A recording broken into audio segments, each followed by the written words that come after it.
আমি তো ভাবছিলাম যে কাঁসার থালা বাসন শুধুমাত্র রান্নাঘরে আর পূজার কাজেই লাগানো হয়, কিন্তু আমি আমার জীবনে এই প্রথমবার শুনছি যে কাঁসার থালারও থেরাপি হয়।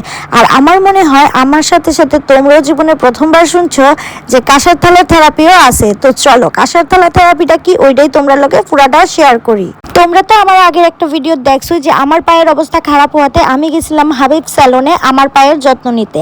আর ফার্স্টে কিন্তু কইরা নিছিলাম ওইখানে ফিশ স্পাটা, আর ফিশ স্পা করার পরে কিন্তু দাদা আমার সাজেস্ট করছিল কাঁসার থালা থেরাপি, যেটা কিনা দাদার এখানে প্রথমবার আর ত্রিপুরা রাজ্যেও প্রথমবার। এই থেরাপিটার মধ্যে দিয়ে নাকি শরীরের বিভিন্ন উপকার আছে। তো চলো আমি তোমরা লোকে শেয়ার করি যে এই থেরাপিটা করলে কি কি উপকারিতা আছে। এই থেরাপিটা করলে রক্ত সঞ্চালন বাড়াইবো, মানসিক চাপ ও উদ্বেগ কমাইবো, যেটা কিনা তোমার মন ও শরীরে সুস্থ রাখবো, তোমার শরীরের জয়েন্টের ব্যথা কমাইবো। আমরা শরীরে কিন্তু প্রচুর বিষাক্ত পদার্থ থাকে, এই থেরাপিটার মাধ্যমে কিন্তু ওই বিষাক্ত পদার্থটারে দূর করব।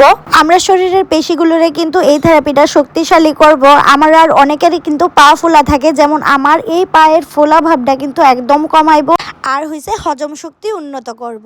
এটার কিন্তু আরো অনেক উপকারিতা আছে, ভিডিওর মাধ্যমে সব উপকারিতা কইলে শেষ হইতো না, তার লেগে কিন্তু তোমরা সেলন ভিজিট অবশ্যই করতে লাগবো। আর হ্যাঁ, এই থেরাপিটা কিন্তু বিভিন্ন রকমের তেলের দ্বারা করা হয়। চার দেখা তোমরা তোমার শরীরের সমস্যা অনুযায়ী কথা কইলে তাইলে ওই ধরনের তেল দিয়ে সেরেই তোমরার পায়ের মাসাজ করা হইব। আর এই সবটা প্রসেসে কিন্তু হইব খুবই কম প্রাইসে। আর এই থেরাপিটা করার পরেই তোমরা দেখবা যে তোমরা পায়ের নিচ থেকে কতটা ময়লা দূর হয়। আর হ্যাঁ, অনেকেরই কিন্তু আছে যে নুপুর পড়লে বা কিছু পড়লে পায়ে কালো হয়ে যায়, যেমনটা আমার আসছিল, ওই সমস্যাটাও কিন্তু এটার মধ্যে দূর হয়। আমার পায়ে যদিও এমন কিছুই উঠছিল না, অনেকের পায়ের থেকেই নাকি অনেক ময়লা উঠে। তো এই থেরাপিটা যদি তোমরা করতে চাও অবশ্যই কিন্তু হাবিব সেলনের লগে যোগাযোগ করতে পারো। কেমন লাগছে অবশ্যই জানাও।